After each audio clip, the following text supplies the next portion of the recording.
Well, Willie Jackson is with us now. I love that she asks that question. I mean, to me, it's a sign of her steel and humanity. But what's your answer to it? Was there a purpose for Tariana? Absolutely. She became our independent Māori voice in Parliament, and that's going to be her legacy. It's a brilliant legacy because for years we'd been under the skirts or under the umbrella of mainstream parties, and we wanted an independent voice.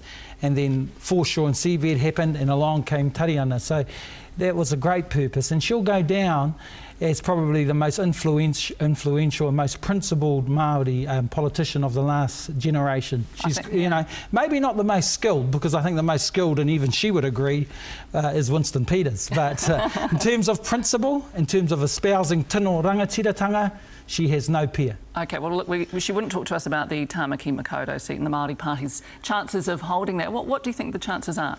Not strong at all. Probably helped by the Taurima controversy at the moment, though. So things are, you know, they have a chance. They have a chance. But one thing in politics, once the roll's on, your time's almost up. And unfortunately for the Māori Party, they're losing two huge personalities, Tariana Turia and Peter Sharples. Yeah, and it's a really big deal. So who do they put in there then? Well, see, so the timing's against them, and as well as that, they don't have a big personality. So they've got four reasonable people, good people actually, who are putting up. Rangi McLean from out in South Auckland, Tuhoi Ngāti Pro, good man, good community man.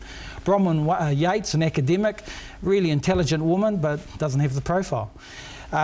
His son, stepson, Peter Sharple's stepson, Hira Painga, really neat man, really great young man coming through, doesn't have the profile. And George Ngātai, who's been in the National Party, but they just don't have, these guys don't resonate, they don't have a big profile. And you need a big... Well, then let me ask you this, did the Māori Party take too long to bring these names through? Oh, no. Focus too much on those strong personalities? It's just really hard for them. It's just really hard for them. All these people are good people, good community people, but the Māori Party got two things against them. The tide's out. You know, they're tainted, unfortunately. They had to go with National. Totally agree with Tariana, but the nature of politics is against them. So the timing's wrong, and they don't have the big personality. Let's talk about Labour. So that you touched on Shane Taurima. I mean, is he cooked his goose? Is he likely to still put his name in? Possibly. Shane, it could be time. His time might be up too. I mean, the time will tell. I think they've held back the nominations there. So it's going to be real tough for Shane.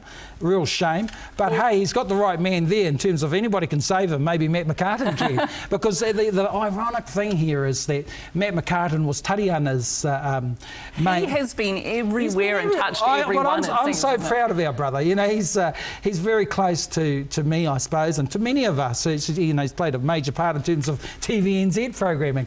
The ironic thing here is he ran Tariana's campaign. In fact, Tariana asked me to get Matt McCartan for her. We do have to. I do know that we do have to wrap. So let me just ask you this very quickly: will he be Labour's saviour in this? Oh, he's going to do well for Labour, but here's the thing. He ran her campaign. Now his job will be to kill the Māori Party. And that's the ironic part here. So from 2005, where he helped set up the Māori Party, ran Tariana Turia's campaign, now his job will be to kill them. So they're in trouble, but it's not over for them. They still have an opportunity, but they've got to find the right candidates, and Tūroro Flavel's just got to come out of his shell a bit. It is going to be big challenge, such a fascinating Maybe he should do a deal with